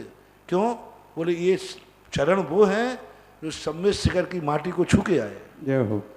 तो उन चरणों का फिर घरों घरों में निमंत्रण होता था उनका। सम्मेद शिखर की यात्रा से आए तो गांव वगैरह में घरों घर निमंत्रण होता था कि भाई कल हमारे यहाँ भोजन करना, आपके चरण मेरे घर में पड़ जाएं। तो जब मंदिर खुल जाएंगे तो तुम खुद मंदिर जाओगे, तो मंदिर जाकर तुम इतने पावन हो जाओगे कि लौट के घर जाओगे तो तुम्हारा घर अपने आप पावन हो जाए। जय हो। अभी तुम इसलिए करा रहा हूँ कि तुम मंदिर नहीं जा रहे हो, तो मैं तुम्हारे घर को पावन करने की व्यवस्था कर रहा हूँ। ये अवस्था नहीं है, ये व्यवस्था है। जय। अगली जिज्ञासा पुनः रिकॉर्डिंग के माध्यम से। गुरुवर नमोस्तु नमोस्तु नमोस्तु। रमेश गदिया, गांधीधाम। गुरुवर, इस कोरोना का तो बहुत बड़ा उपकार हुआ। गुरुवर, हम सब पूरे जैन समाज के ऊपर, पूरे संसार के जैन समाज के ऊपर, उसका कारण ये कि गुरुवर अगर ये कोरोना ना होता तो ये जो आपकी क्लास चल रही है तत्वार शुद्ध की, ये हमको सुनने को नहीं मिलती, और हमको सुनने को नहीं मिलती तो हमको इतना अच्छा अर्थ पता नहीं चलता। गुरुवर, ये जो आप तत्वार शुद्ध समझा रहे हैं, लोगों ने कईयों ने तत्वार शुद्ध समझा होगा, कई बार समझा होगा, कई बार पढ़ा होगा, लेकिन जो आप ये व्याख्या कर रहे हैं वो गजब की व्याख्या कर रहे हैं। गुरुवर, कोटि कोटि नमोस्तु इसके लिए आपको। गुरुवर, सब धन्य हो गए आपके तत्वार शुद्ध को सुन के। तो गुरुवर, इस कारण से हमको कोरोना का धन्यवाद देना चाहिए ना। नमोस्तु नमोस्तु नमोस्तु। धन्यवाद। तो एक बार किसी व्यक्ति ने कहा कि महाराज जी आप गजब का 2-2 घंटे आप प्रवचन दे लेते, गजब का अतिशय, गजब का अतिशय, आप 2-2 ढाई-ढाई घंटे प्रवचन दे लेते। मैंने कहा भैया ये कोई अतिशय नहीं है, अतिशय तो ये है कि आप लोग जैसे बंदर 2-2 घंटे सुन लेते। सुनाने वाले कहते तुम सुन लेते हो, तो धन्यवाद तो मैं तुम्हें देता हूं। कम से कम मैं तो 2 घंटे बोल रहा हूं, कम से कम 2-2 घंटे तुम तत्वार्थ सुन रहे हो, आपको धन्यवाद। जय हो। अगली जिज्ञासा पुनः रिकॉर्डिंग के माध्यम से। परम पूज्य श्रेष्ठ गुरुवर श्री के चरणों में कोटि कोटि नमोस्तु। हमारा दुर्भाग्य है गुरुजी कि इस महामारी के संकट में हम जिनेंद्र देव की साक्षात पूजन नहीं कर पा रहे, किंतु हमारा परम सौभाग्य भी है कि इस समय हम आपके श्री मुख से श्री तत्वार्थ सूत्र जी ग्रंथराज के सूत्रों का नित्य नवीन नवीन रहस्य सुनने को मिल रहा है। इसके लिए आपके श्री चरणों में कोटि कोटि नमोस्तु। गुरुजी, जिज्ञासा यह है कि आज के अध्याय में आपने बताया कि 25 क्रियाओं में एक सम्यक्त वर्धनी क्रिया होती है, जिसका अर्थ यह है कि दान देने से और जिनेंद्र देव की पूजन करने से सम्यक्त में वृद्धि होती है। किंतु जिन जीवों के पास सम्यक्त है उनका तो समझ में आता है कि सम्यक्त में वृद्धि होती है, लेकिन जिनके पास सम्यक्त है ही नहीं, उनको दान देने से और जिनेंद्र देव की पूजा करने से क्या सम्यक्त की प्राप्ति होती है? अगर होती है तो यहाँ पूज्य उमा स्वामी महाराज ने सम्यक्त प्राप्ति क्रिया क्यों नहीं कहा? कृपया समझाइए गुरुजी। उन्होंने सम्यक्त क्रिया कहा, बाद में विश्लेषण में सम्यक्त वर्धनी शब्द डाला। सम्यक प्राप्ति में कोई बाधा नहीं है। दान और पूजाओं से सम्यक दर्शन उत्पन्न भी होता है। कितने लोग हैं जो नंदीश्वर मिथ्या दृष्टि बन के गए थे और जब लौट के आए तो सम्यक दृष्टि बन के लौटे। जब वहां सौधर्मंद आदि को नाचते देखा, सौधर्मंद गए थे सामान्य रूप से मिथ्या दृष्टि करे, चलो भाई जाना है, ड्यूटी इज ड्यूटी। लेकिन जब वहां सौधर्मंद आदि को नाचते देखा, भाव विभोर होकर देखा, तो कई मिथ्या दृष्टि देव उस पूजा को देखकर और करके सम्यक दृष्टि हो गए। कई सम्यक दृष्टि हो गए। चक्रवर्ती को देखकर मलेच्छ खंड में, चक्रवर्ती की पूजा देखकर, चक्रवर्ती का नमस्कार देखकर मलेच्छ खंड के लोग सम्यक दर्शन को प्राप्त हो गए। तो ऐसी बात नहीं है, पूजा दान आदि लेकर के सम्यक दर्शन की प्रभावना होती है। प्रभावना अंग के लिए कहा आचार्यों ने कि गृहस्थ बड़े बड़े दान दे करके कितनी बड़ी प्रभावना करता है। भगवान का एक लोटा डालने के लिए लोग लाखों लाखों की, ध्यान रखना, जो लाखों लाखों रुपये बोलियां बढ़ती है ना, मिथ्या दृष्टि देख के दंग रह जाते हैं। एक लोटा डालने के लिए, एक यूं लोटा डालने के लिए लाखों रुपया दे रहा है। इसका अर्थ है कि इन भगवान में कोई ना कोई दम है और शक्ति है। जय हो। सारा विश्व आश्चर्यचकित रह गया। क्या है ऐसा कि 11 करोड़ का पहला कलश बाहुबली का? क्या है ये जिसमें सारे विश्व में जब चर्चा पहुंची, सारे चैनल लग गए कि क्या होता है इसमें, कोई सोना चांदी मिलता होगा, उसको बरसता होगा। कुछ नहीं, 5 मिनट की क्रिया थी। कलश उठाया और ये लोटा ढाल दिया यूं, और ये हो गया 11 करोड़। ऐसा धंधा कहीं तुमने देखा? एक लोटे को यूं करने के 11 करोड़ रुपए। अब बोलो कितनी बड़ी प्रभावना हुई। सारे लोगों ने कहा कि देने वाला पागल नहीं है, देने वाले का पैसा भी मेहनत का पैसा है, लेकिन उस मेहनत के पसीने के पैसे से ज्यादा महत्वपूर्ण है भगवान के ऊपर कलश ढालना। जय हो। कितनी बड़ी प्रभावना हुई, कितने लोग समझने लगे इस बात के लिए। तो दान और पूजा से सम्यक दर्शन की उपलब्धि भी होती है।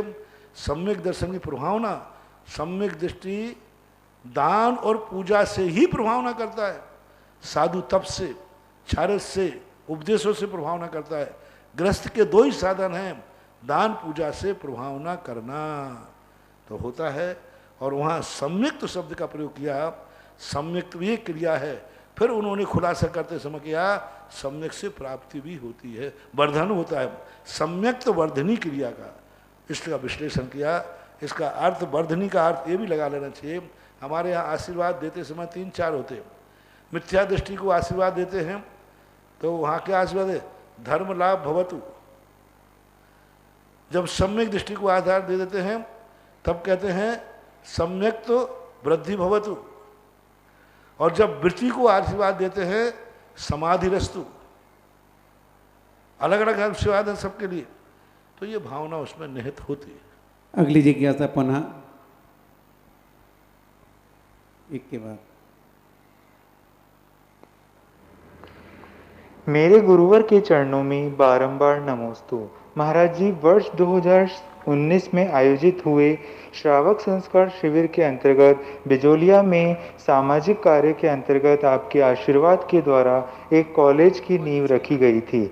महाराज जी, इस वर्ष 2020 में ये श्रावक संस्कार शिविर ऑनलाइन आयोजित हो रहा है, जहां पर बैठने वाले श्रावक न केवल देश के अपितु विदेशों के भी हैं, जो ऑनलाइन के माध्यम से अपनी चर्या का पालन कर रहे हैं। महाराज जी, मेरा आपसे निवेदन है कि इस वर्ष सभी शिविरार्थी जो ऑनलाइन के माध्यम से बैठे हैं या जो यहाँ पर आयोजित होने वाले शिविर में हर वर्ष आते हैं, सभी के माध्यम से ऑनलाइन ही एक नए सामाजिक कार्य के लिए आशीर्वाद आपके द्वारा दिया जाए, जैसे कि दिल्ली या जयपुर के स्तर पर एक छात्रावास का निर्माण, या आप जो भी उचित समझें। महाराज जी, मेरा आपसे निवेदन है कि इस बारे में शिविर भी जब लगता है तब भी मैं किसी से दान की बात नहीं करता। शिविरार्थी खुद कहते हैं कि हमें दान देना है, आप योजना बताओ। तो पिछली बार शिविर बिजोलिया में जब लगा था तो एक भारत का क्या विश्व का इतिहास कायम किया था, और यहाँ पर सारे शिविरार्थियों ने मिलकर के कॉलेज और स्कूल की स्थापना की। इतना बड़ा गर्ल्स कॉलेज स्थापित किया था, और उस गर्ल्स कॉलेज की आज छत ढलना चालू हो चुकी है और बहुत जल्दी हो सकता है बन जाए, काम चालू है, स्पीड से चालू है। अभी तक तो मैंने कुछ सोचा नहीं था, लेकिन आपने सोचा लिया है। यदि शिविरार्थी खुद सोच रहे हैं कि भले हम शिविर में नहीं गए हों लेकिन हमारी कोई क्रिया नहीं छूटना चाहिए और दान भी देना है, तो जितने भारत में शिविरार्थी बैठे हैं, एक बहुत बड़ा सोशल कार्य है, बहुत बड़ा सोशल कार्य है कि हमारे भारत की आज सबसे ज़्यादा कन्या जाति की रक्षा करना है। तो सांगानेर जयपुर के अंदर एक कन्या छात्रावास बनना चाहिए जिसमें 500 बच्चियों का स्थान हो। जय हो। हमने एक छात्रावास के लिए नींव रखी थी पहले शुरू में, वो हाउसफुल हो गया। अब हम 250 बच्चियां हमारे पास यहाँ आती हैं, हम पढ़ धर्म। लोग कहते एक बच्ची जब भाग जाती है तो लोग कहते वो भाग गई। यहाँ 250 बच्चियां कहती हैं महाराज मुझे बचाओ, लेकिन हम नहीं बचा पा रहे, मात्र इसके कारण से हमारे पास रहने की व्यवस्था नहीं है। आज वो छात्रावास बना था 5 मंजिल का, पूरा छात्रावास हाउसफुल हो गया। अभी तो लॉकडाउन चल रहा है, तो इस लॉकडाउन के अंदर भारत के सारे शिविरार्थी यदि बनाना चाहते हैं तो सांगानेर के अंदर एक 7 मंजिल का छात्रावास बना करके तैयार करें, तो आपकी बच्चियां, आपकी बहनें, आपकी बिटियां सुरक्षित रहेंगी। और पहला कॉलेज है भारत के अंदर जहां बच्चियों के लिए शास्त्रीय आचार्य उपाध्याय कराया जाता है। जय हो। ये बच्चियां भी कलेक्टर, तहसीलदार सब बन सकती हैं, साथ में धर्म के संस्कार भी ले सकती हैं। 2-3 साल से किशनगढ़ चतुर्मास से वो उपक्रम चालू है, लेकिन एक उपक्रम छात्रावास बन गया। मैंने सोचा बच्चियां हैं कितनी आएंगी, लेकिन बच्चियां तो इतनी सुधरने को तैयार बैठी हैं। बिगड़ जाती है तब तुम हल्ला करते हो, और जो सुधरना चाहती हैं उनको रहने का भी स्थान नहीं दे पा रहे। इसलिए आपने प्रश्न किया है, तो सब लोग एक छात्रावास का निर्माण सांगानेर के अंदर, बहुत बढ़िया स्थान है, और वहाँ पर एक छात्रावास बेनाडा जी की भी भावना थी और आपने की, तो आपकी भावना है, तो ये करना चाहें तो आप करें। मैं आदेश तो दे नहीं सकता, आपने प्रश्न किया, आपने नमोस्तु किया, तो आशीर्वाद जरूर देना चाहता हूँ और देता हूँ, और दे दिया। बंधुओं ध्यान रहे, परम पूज्य महाराज से हमेशा कहते हैं कि बेटा संस्कारवान बने या ना बने, लेकिन बेटी अगर संस्कारवान होगी तो वो एक नहीं कम से कम 3 पीढ़ियों को सुधार सकती है। इसलिए कन्याओं के इस छात्रावास में अपनी योगदान की भूमिका अदा करने के लिए तैयार रहें। अगली जिज्ञासा विजय धुर्रा, अशोकनगर।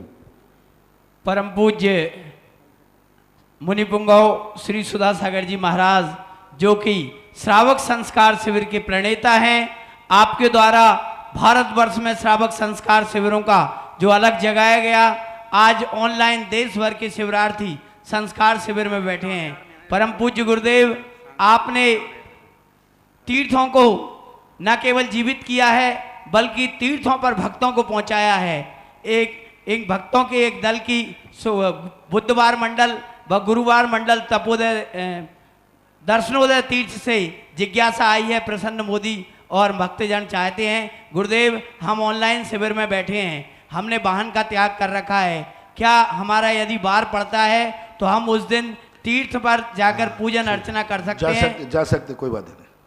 साथ ही गुरुदेव मेरी प्रार्थना यह है कि हर वर्ष सुगंध दशमी पर महा अर्चना महा आरती के रूप में होती थी। आज ये ऐसा मौका है, हम सबको ऐसा आशीर्वाद दें कि हम इस वर्ष भले महाआरती ना कर पाए, आगे के वर्षों में हमें यह सौभाग्य मिलता रहे। नमस्ते। देखें, जो छात्रावास के लिए कोई छोटी मोटी राशि बोलने की बात, ऐसा नहीं करो, तो फिर अच्छे से करो। ऐसे लोग सामने आओ जो कि पूरा छात्रावास पूरा हो जाए। कोई कार्य की शुरुआत मत करके 10 दिन में। मेरा कहना है कि शुरुआत और अंत एक ही दिन में सब होना चाहिए। जो छोटे छोटे बोल के शुरुआत कर ली और पूरा नहीं हुआ तो वो काम हमारे से होता नहीं। आज तक मेरा काम शुरू किया है तो पूरा हुआ है, इसलिए पहले थोड़े बड़े लोग, एक एक मंजिल के लोग आवे या एक एक कमरे के लोग आवे, फिर बाद में देखा जाए। बंधुओं, पूरा 7 मंजिल का अगर कोई बनाना देश चाहे, विदेश के सभी लोग आ सकते। 7 मंजिल बनाना चाहते हैं तो बहुत अच्छी बात है, नहीं तो एक एक मंजिल को भी आप ले सकते हैं, और एक एक मंजिल की भी क्षमता ना हो तो एक एक रूम की भी बात कर सकते हैं। इसकी चर्चा हम करेंगे बाद में। अगली जिज्ञासा, एक मंजिल कम से कम 101 कलश के माध्यम से बनेगी और 7 मंजिल को आप जानते हैं कम से कम 701 कलश से होगी। अगली जिज्ञासा पुनः रिकॉर्डिंग के माध्यम से। नमोस्तु महाराज जी, मैं प्रीति बिलाला उज्जैन से। सत्य धर्म, सत्यानुव्रत, सत्य महाव्रत और भाषा समिति में क्या अंतर है, कृपया समझाइए।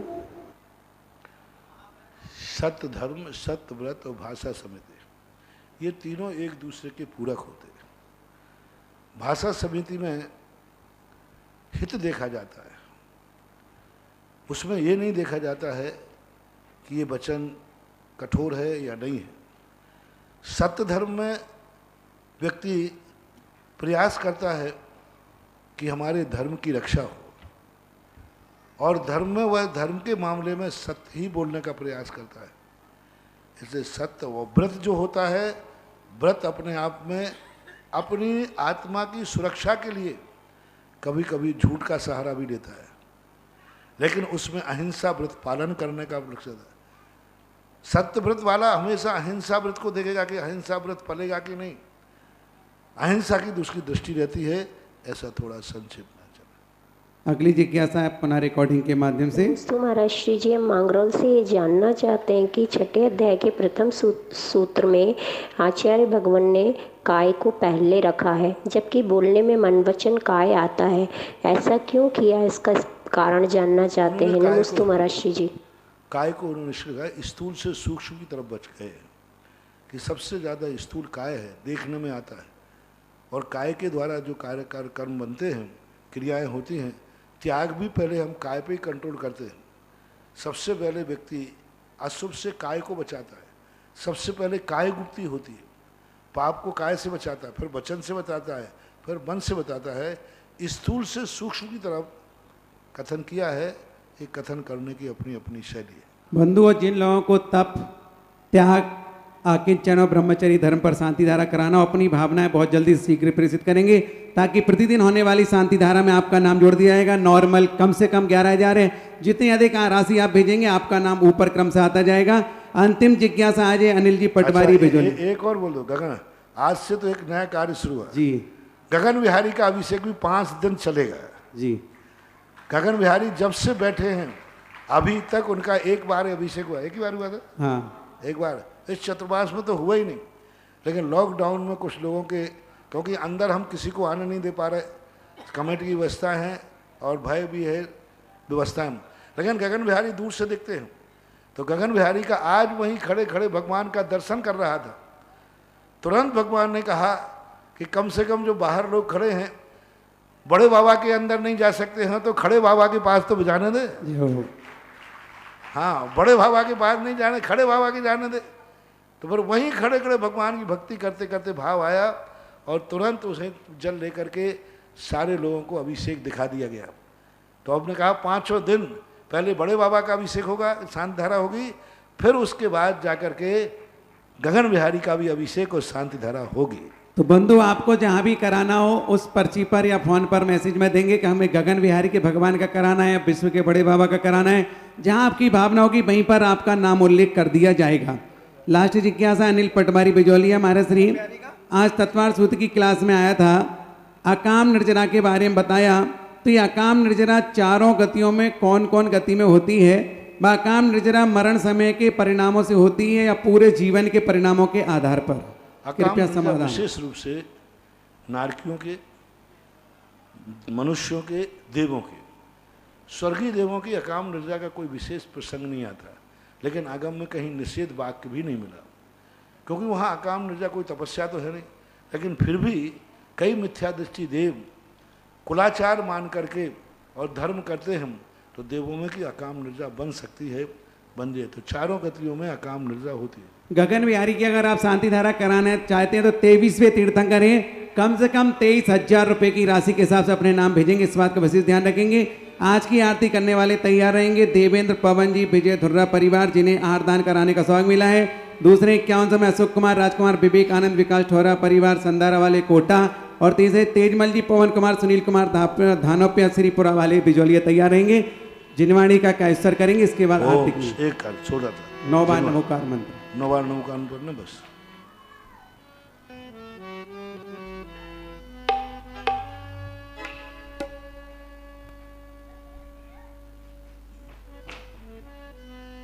चले जागो लोगो मत सुओ, जागो लोगो मत सुओ, ना करो नींद से प्यार, जैसे सपना रैन का वैसा ये संसार। झिम झिम उड़ रे गुलाल, चलो रे मंदिरिया में, झिम झिम उड़ रे गुलाल, चलो रे मंदिरिया में, चलो रे मंदिरिया में, चलो रे मंदिरिया में, चलो रे मंदिरिया में, चलो रे मंदिरिया में। झिम झिमे झिमे झिमे झिमे झिमे उड़ रे गुलाल, चलो रे मंदिरिया में, झिमे झिमे उड़ रे गुलाल, चलो रे मंदिरिया में।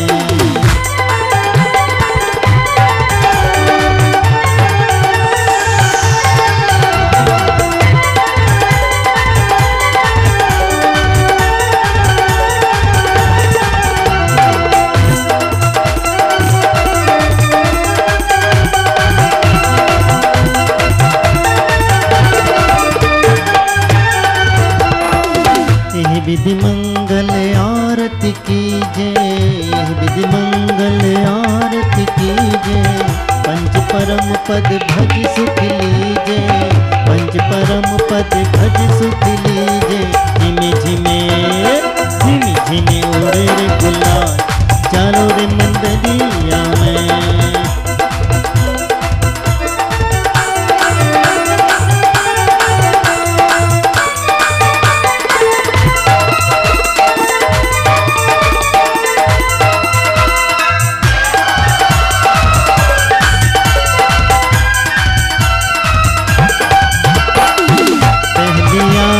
श्री जिन राजा, पहली आरती श्री जिन राजा, भवदज पार उतार जिहाजा, भवदज पार उतार जिहाजा।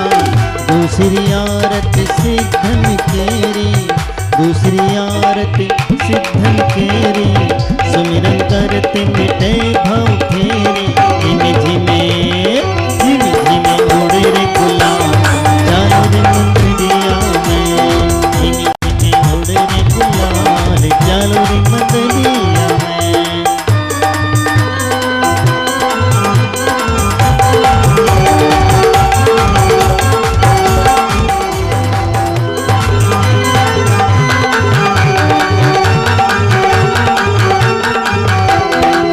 तीसरी आरती सूर्य मुनिंदा, तीसरी आरती सूर्य मुनिंदा, जन्म मरण दुख दूर करंदा, जन्म मरण दुख दूर करंदा।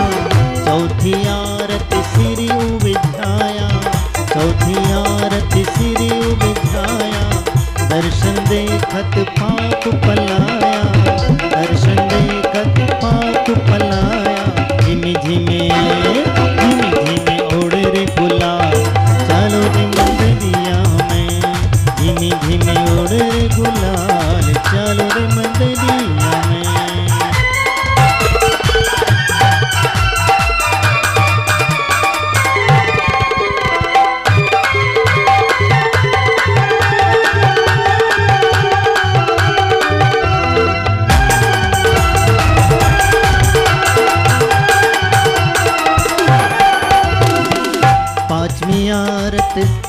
तिहारे, पांचवी आरत साधु तिहारे, कुमति विनाशन शिव अधिकारे, कुमति विनाशन शिव अधिकारे। छठी आरत इन पांचों की, छठी आरत इन पांचों की, अतिशय क्षेत्र सिद्ध क्षेत्रों की। झिमी झिमे झिमी झिमे उड़ रे गुलाल, चलो रे मंदिरिया में। झिमी झिमे उड़ रे गुलाल, चलो रे मंदिरिया में।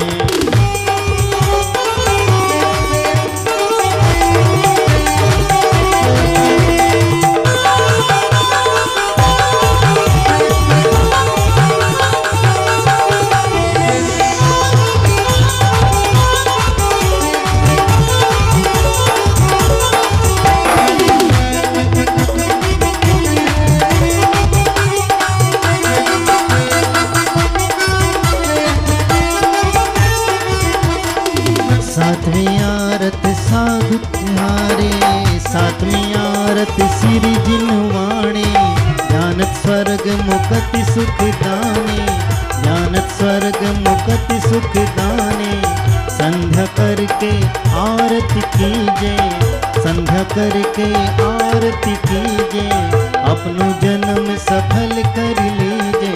झिमी झिमी झिमी झिमी उड़ रे गुलाल, चलो रे मंदिरिया में। झिमी झिमी उड़ रे गुलाल, चलो रे मंदिरिया में। चलो रे मंदिरिया में, चलो रे मंदिरिया में, चलो रे मंदिरिया में, चलो रे मंदिरिया में। हो गया झिमी झिमी उड़ रे गुलाल, चलो रे मंदिरिया में।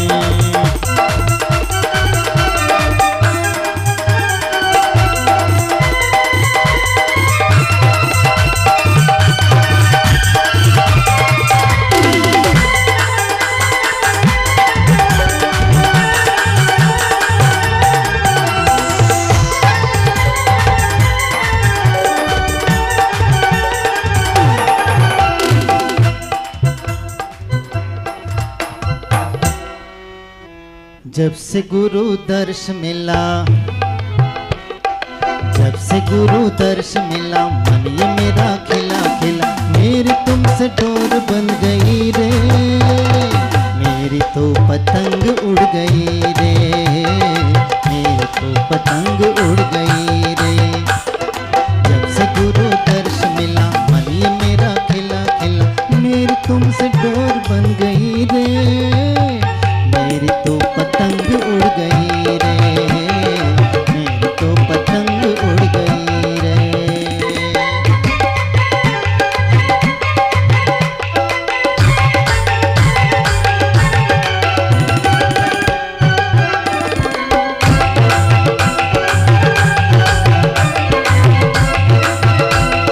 तुम हो समय सार मेरे, तुम ही निमयम सार मेरे, तुम ही हो समय सार मेरे, तुम ही हो नियम सार मेरे। भींगी आज गली गली, भींगी आज गली गली, खिल रही है कली कली। मेरी तुमसे डोर बन गई रे, मेरी तो पतंग उड़ गई रे, मेरी तो पतंग उड़ गई रे।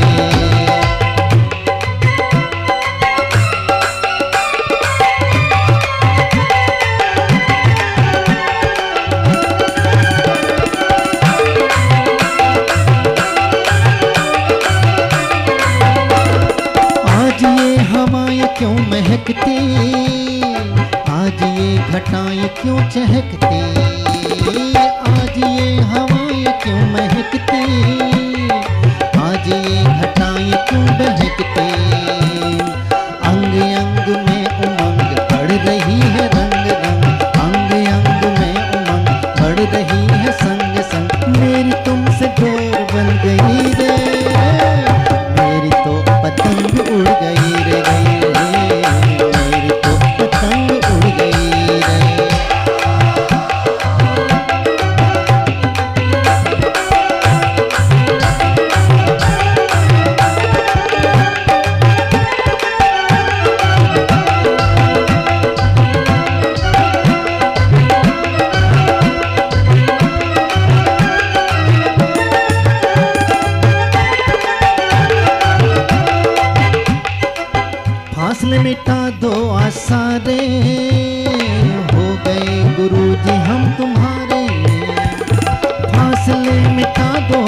सारे हो गए गुरुजी अब हमारे। मन का पंछी बोल रहा, मन का पंछी बोल रहा, संग संग डोल रहा, मेरी तुमसे डोर बन गई रे, मेरी तो पतंग उड़ गई रे, मेरी तो पतंग उड़ गई रे। जब से गुरु दर्श मिला मन ये मेरा खिला खिला, जब से गुरु दर्श मिला मन ये मेरा खिला खिला, मेरी तुमसे डोर बन गई रे, मेरी तो पतंग उड़ गई रे, मेरी तो पतंग उड़ गई रे, मेरी तो पतंग उड़ गई रे।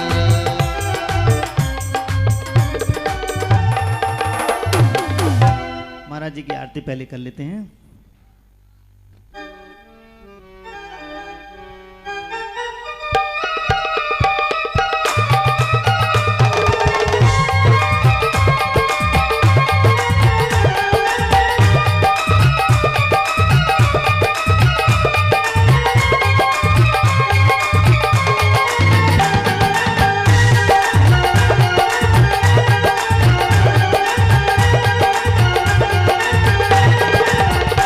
सुधा सागर की गुण आगर की शुभ मंगल दीप सजाए के मैं आज उतारूं आरतियाँ।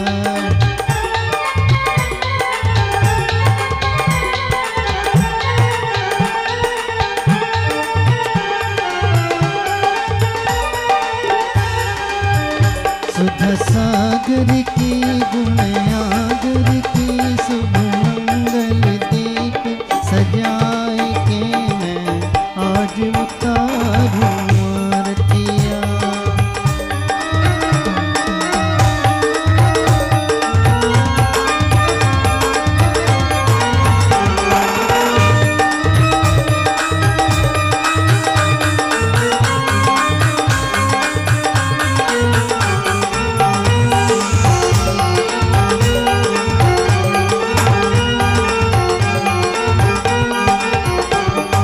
रूप श्री श्री शांति देवी के गर्भ में से मुनि आए, ईसर ग्राम में जन्म लिया है, सब जन मंगल गाए, मुनि सब जन मंगल गाए।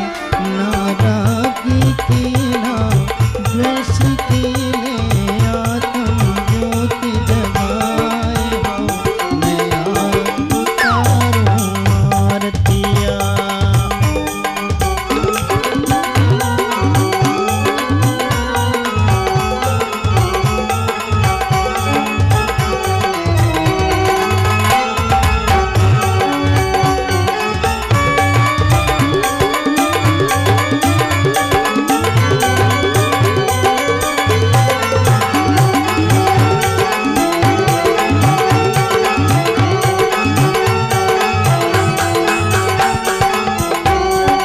गुरु पिवास व्रतों के धारी, आत्म ब्रह्म विहारी, खड्ग धार शिवपथ पर चल कर शिथिलाचार निवारी, मुनिवर शिथिलाचार निवारी।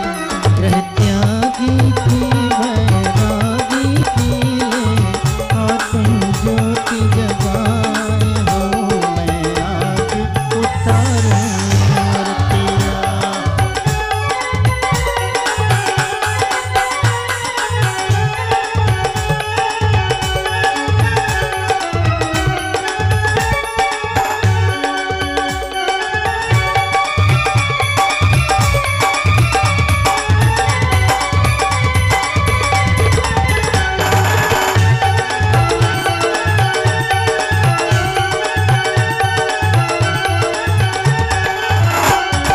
गुरुवरे आज नयन से लख कर अलौकिक सुख पाया, भक्ति भाव से आरती करके फूल फूला नहीं समाया मुनिवर में फूला नहीं समाया।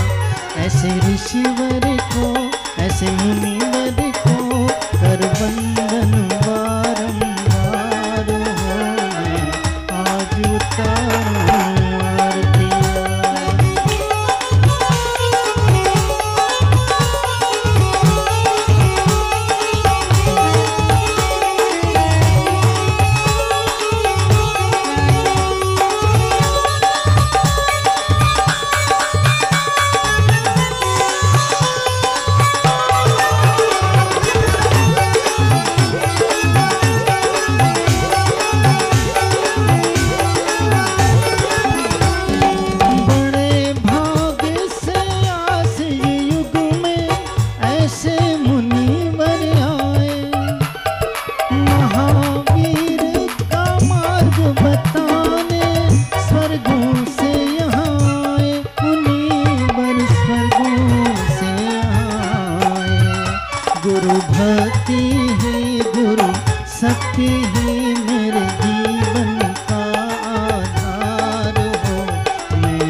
एक अंतरा हमने बनाया है महाराज के लिए। तलवारों पे सर बार दिए अंगारों में जिस्म जलाया है। अब जाके कहीं हमने सर पे ये केसरी रंग सजाया है। ऐ मेरी जमी अफसोस नहीं जो तेरे लिए सो दर्द सहे। मैं पूज रहे तेरी आन सदा चाहे जान मेरी ये रहे न रहे। ऐ मेरी जमी महबूब मेरी मेरी रग रग में तेरा इश्क बहे। कान पड़े कभी रंग तेरा जिस मुंह से निकल के खून कहे। तेरी मिट्टी में मिल जावा गुल बन के मैं खिल जावा। इतनी सी है दिल की आरज़ू। तेरी नदियों में बह जावा तेरे खेतों में लहरावा। इतनी सी है दिल की आरज़ू।